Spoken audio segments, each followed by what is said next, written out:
ആദ്യം നമുക്ക് തിരുവനന്തപുരത്തേക്ക് തന്നെ പോകാം. അവിടെ SFI സംസ്ഥാന സമ്മേളനത്തിന് തുടക്കമാവുകയാണ്. അപ്പോൾ ആർഷ ഉൾപ്പെടെയുള്ള ഭാരവാഹികൾ മാറി ഒരു പുതിയ നേതൃത്വം SFIയിലേക്ക് വരും. മാത്രമല്ല ഒരുപാട് കാര്യങ്ങൾ ഇപ്പോൾ വരുന്ന ഈ റാഗിംഗ് വിഷയത്തിലടക്കമുള്ള പലതരത്തിലുള്ള ചർച്ചകൾ കൂടി നടക്കുന്ന ഒരു വേദിയായി അത് മാറുമെന്നുള്ളത് കൂടിയാണ്. മറ്റൊന്ന്, ഓഫർ തട്ടിപ്പ് കേസുമായി ബന്ധപ്പെട്ട് ഒളിവിൽ കഴിയുന്ന ആനന്ദകുമാറിന്റെ മുൻകൂർ ജാമ്യാപേക്ഷ പരിഗണിക്കുന്നുണ്ട്. ഒപ്പം തന്നെ ദേശീയ വനിതാ മാധ്യമ കോൺക്ലേവ് ഒക്കെ നടക്കുന്നുണ്ട്. മറ്റൊരു പ്രധാനപ്പെട്ട വാർത്ത, അത് പ്രധാന വാർത്തകൾക്കൊപ്പം തന്നെ വായിച്ചിട്ടുണ്ടാകും, അത് റാഗിങ്ങുമായി ബന്ധപ്പെട്ടാണ്. തിരുവനന്തപുരത്ത് നിന്ന് പോലും അത്തരമൊരു റാഗിംഗ് കേസ്, കാര്യവട്ടം ഗവൺമെന്റ് കോളേജിൽ നിന്ന് പോലുമുള്ള റാഗിംഗ് കേസിന്റെ വാർത്തകളൊക്കെ തുടർച്ചയായി വന്നുകൊണ്ടിരിക്കുന്ന ഒരു സമയം കൂടിയാണ്. അപ്പോൾ അത്തരം വാർത്തകളുടെ വിശദാംശങ്ങളിലേക്കാണ് കടക്കുന്നത്. Shijo, good morning. Good morning Shijo, ഇന്നിപ്പോൾ ഒരുപാട് വാർത്തകളുണ്ട് കേട്ടോ നമുക്ക് പറയാനായിട്ട്. പറഞ്ഞു വരുമ്പോൾ ഏത് വാർത്ത ആദ്യം തുടങ്ങുമെന്നുള്ളൊരു കൺഫ്യൂഷനാണ്. ഏതാണ് ഷിജോ പറഞ്ഞു വരാൻ തുടങ്ങാൻ പോകുന്ന വാർത്ത? ജിൽസി, ആദ്യം തന്നെ ഈ ലൈവ് വന്നപ്പോൾ തന്നെ എനിക്കും അങ്ങനെ ഒരു ആശയക്കുഴപ്പമുണ്ടായിരുന്നു. ഏത് വാർത്തയിൽ നിന്നും തുടങ്ങണമെന്നുള്ള ആശയക്കുഴപ്പമുണ്ടായിരുന്നു. ഒരുപാട് വാർത്തകളുണ്ട്. കഴിഞ്ഞ ദിവസങ്ങളിലെ വാർത്തകളിലെ തുടർ വാർത്തകളാണ് അതിൽ ഏറ്റവും പ്രധാനപ്പെട്ടത്. അതിൽ ഏറ്റവും പ്രധാനമായിട്ട് നടക്കാൻ പോകുന്നത് നാളെ LDF യോഗമുണ്ട്. അതിന് മുന്നോടിയായിട്ട് ഇന്നിപ്പോൾ CPM സെക്രട്ടേറിയറ്റ് ചേരുകയും ചെയ്യും. ഇതിനകത്ത് LDF യോഗത്തിന് മുന്നോടിയായിട്ട് പാലക്കാട് എലപ്പുള്ളിയിൽ തുടങ്ങാൻ പോകുന്ന ബ്രൂവറിക്കെതിരെ വലിയ തരത്തിലുള്ള എതിർപ്പ് CPI ഇപ്പോൾ ഇന്നലെ ചേർന്ന CPI എക്സിക്യൂട്ടീവിൽ ഉന്നയിച്ചിട്ടുണ്ട്. അപ്പോൾ നാളത്തെ LDF യോഗത്തിലും CPI ഈ എലപ്പുള്ളിയിലെ മദ്യനിർമ്മാണശാലയ്ക്കെതിരെ വലിയ തരത്തിലുള്ള എതിർപ്പ് അറിയിക്കാനുള്ള ഒരു സാധ്യതയാണ് കാണുന്നത്. കാരണം ഭൂഗർഭജലം ഉപയോഗിച്ചുകൊണ്ട് ഒരു തരത്തിലുമുള്ള പ്രവൃത്തികൾ അവിടെ നടക്കില്ല എന്ന് എക്സൈസ് മന്ത്രി MB രാജേഷും മുഖ്യമന്ത്രിയും CPM സംസ്ഥാന സെക്രട്ടറി MV ഗോവിന്ദനുമൊക്കെ ആവർത്തിച്ച് പറയുന്നതിനിടയിലാണ് CPI ഇതിനകത്ത് ഇപ്പോൾ നിലപാട് കുറച്ചുകൂടി കടുപ്പിച്ചിരിക്കുന്നത്. അപ്പോൾ നാളത്തെ LDF യോഗത്തിൽ CPI ഇത് എങ്ങനെ ഉന്നയിക്കും, അല്ലെങ്കിൽ CPI ഏത് രീതിയിലായിരിക്കും അവരുടെ അതൃപ്തി പരസ്യമായിട്ട് പറയുക എന്നുള്ളത് ആകാംക്ഷയോട് കൂടി നോക്കി കാണുന്നുണ്ട്. കാരണം എലപ്പുള്ളിയിൽ മദ്യനിർമ്മാണശാല തുടങ്ങാനായിട്ട് മന്ത്രിസഭാ യോഗം തീരുമാനമെടുത്തപ്പോൾ CPIയുടെ 4 മന്ത്രിമാർ കൂടി അവിടെ ഉണ്ടായിരുന്നു. അപ്പോൾ അവർ കൂടി ഉൾപ്പെട്ടുകൊണ്ടാണ് അന്ന് ആ തീരുമാനമെടുത്തത്. അന്ന് അവർ എതിർപ്പ് ഉന്നയിക്കാതെ പിന്നീട് മാറി എന്ന് CPI യോഗത്തിൽ എതിർപ്പ് വന്നിട്ട് കാര്യമുണ്ടോ എന്നുള്ളൊരു ചോദ്യം ഒരുപക്ഷെ നാളത്തെ LDF യോഗത്തിൽ CPM ഉയർത്തിയേക്കാം. ഒരുപക്ഷെ മുഖ്യമന്ത്രി തന്നെ പറയും ഭൂഗർഭജലം ഉപയോഗിക്കുന്നില്ല എന്ന് പറയുമ്പോൾ CPI ഇതിന് വഴങ്ങുമോ എന്നുള്ളത് കൂടി നോക്കി കാണേണ്ടതുണ്ട്. എന്തായാലും CPIക്ക് ഇതിനകത്ത് വലിയ അതൃപ്തിയും എതിർപ്പും ഇപ്പോഴും ഉണ്ട് എന്നുള്ളതാണ് ഏറ്റവും പ്രധാനപ്പെട്ട കാര്യം. അത് പരിഹരിക്കാൻ LDF യോഗത്തിൽ CPM എന്ത് ചെയ്യും എന്നുള്ളതും ആകാംക്ഷയോട് കൂടി നോക്കിക്കാണുന്ന ഒന്നാണ്. കഴിഞ്ഞ ദിവസം ചേർന്ന CPI യോഗത്തിലാണ് വലിയ എതിർപ്പ്, പ്രാദേശികമായിട്ടുള്ള CPIയുടെ എതിർപ്പ് തന്നെ CPM സംസ്ഥാന നേതൃത്വത്തിന് തലവേദനയായിരുന്നു. അതിന് പിന്നാലെയാണ് ബിനോയ് വിശ്വത്തെ അടക്കം എക്സൈസ് മന്ത്രി MB രാജേഷിനെ നേരിട്ട് പോയി കാണുകയും ഇതിനകത്ത് ചർച്ച നടത്തുകയും അന്നുണ്ടായ ചെറിയ വിവാദങ്ങളൊക്കെ അവസാനിപ്പിക്കുകയും ചെയ്തത്. അതിന് പിന്നാലെയാണ് വീണ്ടും CPI അവരുടെ എതിർപ്പ് പരസ്യമായിട്ട് പറയുന്നത്. നാളെ LDF യോഗത്തിൽ അത് ഉന്നയിക്കുമ്പോൾ അതിനെ ഏത് രീതിയിൽ CPM ടാക്കിൾ ചെയ്യുമെന്നുള്ളതാണ് നമ്മൾ കാണേണ്ടത്. മറ്റൊരു വാർത്ത എന്ന് പറയുന്നത് CPM സെക്രട്ടേറിയറ്റ് ഇന്നിപ്പോൾ ചേരുന്നുണ്ട്. സംസ്ഥാന സമ്മേളനത്തിന് മുന്നോടിയായിട്ട് തയ്യാറാക്കേണ്ട രാഷ്ട്രീയ സംഘടനാകാര്യ റിപ്പോർട്ടിൻ്റെ കരടിന് ഇന്നിപ്പോൾ കരട് തയ്യാറാക്കും. വ്യാഴാഴ്ചയാണ് കരടിന് അന്തിമ രൂപം നൽകുക. കഴിഞ്ഞ എറണാകുളത്ത് നടന്ന സംസ്ഥാന സമ്മേളനത്തിന് ശേഷമുള്ള രാഷ്ട്രീയ സംഘടനാ കാര്യങ്ങളായിരിക്കും പ്രധാനമായിട്ടും റിപ്പോർട്ടിൽ ഉൾപ്പെടുത്തുക.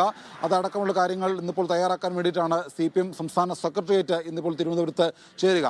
മറ്റൊരു വാർത്ത എന്ന് പറയുന്നത് ശശി തരൂരുമായി ബന്ധപ്പെട്ടുള്ള വിവാദമാണ്. കോൺഗ്രസിനെ ചെറുതായിട്ടൊന്നുമല്ല ശശി തരൂർ വിവാദം ഇപ്പോൾ വലിയ തലവേദന സൃഷ്ടിച്ചിരിക്കുന്നത്. കഴിഞ്ഞ ദിവസം തരൂരിൻ്റെ ലേഖനം കോൺഗ്രസിനും UDFനും വലിയ തരത്തിലുള്ള തലവേദന സൃഷ്ടിച്ചുവെങ്കിൽ പുതിയ തലവേദന എന്ന് പറയുന്നത് KPCC തയ്യാറാക്കിയ ശരത്ലാലിൻ്റെയും കൃപേഷിൻ്റെയും അനുസ്മരണവുമായി ബന്ധപ്പെട്ടുകൊണ്ട് CPMനെ നരഭോജിയായി ചിത്രീകരിച്ച KPCCയുടെ പോസ്റ്റർ ആദ്യം ശശി തരൂർ സമൂഹ മാധ്യമങ്ങളിൽ പങ്കുവെക്കുകയും പിന്നീട് അത് പിൻവലിക്കുകയും ചെയ്തിരുന്നു. KPCC അധ്യക്ഷൻ KS സുധാകരൻ തരൂരിനെ വിളിച്ചുകൊണ്ട് പാർട്ടിയുടെ അച്ചടക്കത്തിന് വിധേയമായിട്ട് പ്രവർത്തിക്കണം, ഇനിയിപ്പോൾ പാർട്ടിക്ക് ഇതുപോലെയുള്ള തലവേദന ഉണ്ടാക്കി വെക്കരുത് എന്ന് ഫോണിൽ വിളിച്ച് പറഞ്ഞതിന് തൊട്ട് പിന്നാലെയാണ് KPCC തയ്യാറാക്കിയ ഈ പോസ്റ്റർ തരൂര് പങ്കുവെക്കുകയും അത് പിന്നീട് പിൻവലിക്കുകയും ചെയ്തത്. അത് ഒരു അച്ചടക്ക ലംഘനമാണ് എന്നുള്ള വിലയിരുത്തൽ കോൺഗ്രസ് നേതൃത്വത്തിനും പ്രവർത്തകർക്കും ഇടയിലുണ്ട്. അപ്പോൾ ശശി തരൂരിനെതിരെ നടപടി വേണമെന്നുള്ള ആവശ്യമുണ്ട്. പക്ഷേ നടപടി സംസ്ഥാന നേതൃത്വം എടുക്കേണ്ടതില്ല, ഹൈക്കമാൻഡ് എടുക്കണം എന്നുള്ള ഒരാവശ്യം കൂടി ഇതിനിടയ്ക്ക് ഉയർന്നു വരുന്നുണ്ട്. അപ്പോൾ തരൂര് തുടർച്ചയായിട്ട് ഇത്തരത്തിൽ ഇങ്ങനെ അച്ചടക്ക ലംഘനം നടത്തുന്നു, CPMനെ പ്രകീർത്തിക്കുന്നു, സർക്കാരിനെ പ്രകീർത്തിക്കുന്നു, KPCCക്ക് വിരുദ്ധമായിട്ട് പ്രവർത്തിക്കുന്നു തുടങ്ങിയ കാര്യങ്ങളിലൊക്കെ പല പ്രവർത്തകർക്കും അതൃപ്തിയുണ്ട്. അപ്പോൾ ഹൈക്കമാൻഡ് ഇക്കാര്യത്തിൽ ഇടപെട്ടുകൊണ്ട് തരൂരിനെ നിയന്ത്രിക്കണം എന്നുള്ള അഭിപ്രായം കൂടി ഇതിനകത്ത് ഉയർന്നു വരുന്നുണ്ട്. ഇതിനകത്ത് പ്രതിപക്ഷത്തിനുണ്ടാകുന്ന വലിയൊരു തലവേദന എന്ന് പറയുന്നത് CPM-നെ രാഷ്ട്രീയപരമായിട്ട് പ്രതിരോധിക്കണം, അതിനൊപ്പം തന്നെ തരൂരിൻ്റെ ഈ രീതിയിലുള്ള പെരുമാറ്റങ്ങൾക്കും മറുപടി നൽകേണ്ടത് ഇപ്പോൾ പ്രതിപക്ഷത്തിന് തലവേദനയായിട്ടുണ്ട്. കാരണം ഇതിനെയൊക്കെ CPM രാഷ്ട്രീയമായിട്ട് ഉപയോഗിക്കുകയും ചെയ്യും. അതായത് ഇപ്പോൾ ശശി തരൂരിൻ്റെ ലേഖനം, അതുപോലെ KPCC-ക്ക് വിരുദ്ധമായിട്ട് പ്രവർത്തിക്കുന്നത്, അതൊക്കെ CPM രാഷ്ട്രീയമായിട്ട് ഉപയോഗിക്കുമ്പോൾ അതിനുകൂടി പ്രതിപക്ഷം മറുപടി നൽകേണ്ട ബാധ്യതയിലേക്ക് പോകുന്നു എന്നുള്ള ഒരു ആത്മവിമർശനം കൂടി ഇപ്പോൾ കോൺഗ്രസിനുള്ളിലുണ്ട്. അതൊക്കെയാണ് മറ്റ് രാഷ്ട്രീയമായിട്ടുള്ള പ്രധാനപ്പെട്ട വാർത്തകൾ. മറ്റൊരു വാർത്ത എന്ന് പറയുന്നത് ഓഫർ തട്ടിപ്പുമായി ബന്ധപ്പെട്ടുകൊണ്ട് സായി ട്രസ്റ്റ് ചെയർമാൻ KN ആനന്ദകുമാറിൻ്റെ മുൻകൂർ ജാമ്യാപേക്ഷ ഇന്നിപ്പോൾ തിരുവനന്തപുരം അഡീഷണൽ സെഷൻസ് കോടതി പരിഗണിക്കുകയാണ്.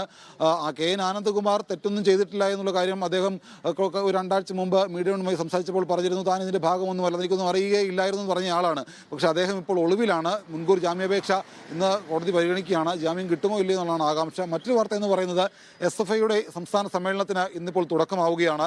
തിരുവനന്തപുരത്ത് 4 ദിവസം നീണ്ടു നിൽക്കുന്ന സംസ്ഥാന സമ്മേളനം മുഖ്യമന്ത്രി പിണറായി വിജയൻ പൊതുസമ്മേളനം ഉദ്ഘാടനം ചെയ്യും. പ്രതിനിധി സമ്മേളനം ഇന്ത്യയിലെ ക്യൂബൻ അംബാസഡറാണ് ഉദ്ഘാടനം ചെയ്യുക. നിലവിൽ ഇപ്പോൾ SFIയുടെ സംസ്ഥാന സെക്രട്ടറിയായിട്ട് പ്രവർത്തിക്കുന്ന PM ആർഷോയും അതുപോലെ തന്നെ അനുശ്രീയും 2 ടൈം പൂർത്തിയാക്കിയവരാണ്. അവർ ഈ സമ്മേളനത്തോടുകൂടി അവരുടെ കാലാവധി അവസാനിക്കും. പുതിയ സംസ്ഥാന സെക്രട്ടറിയെയും പ്രസിഡന്റിനെയും തിരഞ്ഞെടുക്കുകയും ചെയ്യും. സമീപകാലത്ത് SFIയെ സംബന്ധിച്ചുകൊണ്ട് വലിയ തരത്തിലുള്ള ആരോപണങ്ങൾ ഉയർന്നു വന്നൊരു സമയം കൂടിയാണ്. ആ സമയത്താണ് SFIയുടെ സംസ്ഥാന സമ്മേളനം തിരുവനന്തപുരത്ത് ചേരുകയും ചെയ്യുന്നത്. ഇതിനകത്ത് സ്വകാര്യ സർവകലാശാലകൾക്കെതിരെ SFI സ്വീകരിച്ച നിലപാട്, മറ്റ് റാഗിങ്ങുമായി ബന്ധപ്പെട്ടുള്ള കാര്യങ്ങൾ, കേരള യൂണിവേഴ്സിറ്റിയിലെ കലോത്സവം നടക്കാത്തത്, അവിടുത്തെ ഈ പറയുന്ന തെരഞ്ഞെടുപ്പിനെ കഴിഞ്ഞതിന് ശേഷവും വൈസ് ചാൻസലർ അതിനെ സത്യപ്രതിജ്ഞ ചെയ്ത് അധികാരം ഏറ്റെടുക്കാൻ അനുവദിക്കാത്ത വിഷയം, മറ്റു തരത്തിലുള്ള ഡിസോൺ കലോത്സവത്തിലെ സംഘർഷമടക്കമുള്ള വിവിധ നിരവധിയായിട്ടുള്ള വിഷയങ്ങൾ SFIയുടെ സംസ്ഥാന സമ്മേളനത്തിന്റെ ഭാഗമായിട്ട് ഉയർന്നു വരും. അതടക്കമുള്ള കാര്യങ്ങളിൽ ഒരുപക്ഷെ വിമർശനങ്ങളും ഉണ്ടായേക്കാം. അത്തരം കാര്യങ്ങളിൽ എന്തൊക്കെയാണ് നടക്കാൻ പോകുന്നത് എന്നുള്ളതൊക്കെ ആകാംക്ഷയോടുകൂടി നോക്കിക്കാണുന്നതാണ്. ഇതൊക്കെയാണ് തിരുവനന്തപുരത്ത് നിന്ന് നൽകാൻ കഴിയുന്ന ഏറ്റവും പ്രധാനപ്പെട്ട വാർത്തകൾ. മറ്റൊന്ന്, ഈ വനിതാ മാധ്യമ പ്രവർത്തകരുടെ ഒരു ദേശീയ കോൺക്ലേവ് തിരുവനന്തപുരത്ത് ഇന്ന് നടക്കുന്നുണ്ട്. 2 ദിവസമാണ് ഈ വനിതാ കോൺക്ലേവ്. മുഖ്യമന്ത്രി പിണറായി വിജയനാണ് ഈ വനിതാ കോൺക്ലേവ് ഉദ്ഘാടനം ചെയ്യുക. അപ്പോൾ നമ്മുടെ സ്ഥാപനത്തിൽ നടക്കം നിരവധി വനിതാ മാധ്യമ പ്രവർത്തകർ ഈ കോൺക്ലേവിൻ്റെ ഭാഗമാകാൻ തിരുവനന്തപുരത്തേക്ക് വന്നിട്ടുണ്ട്. ജിൽസിക്കും വരാമായിരുന്നു. ഇതൊക്കെയായിരുന്നു തിരുവനന്തപുരത്ത് നൽകാൻ കഴിയുന്ന ഏറ്റവും പ്രധാനപ്പെട്ട വാർത്തകൾ. ജിൽസി.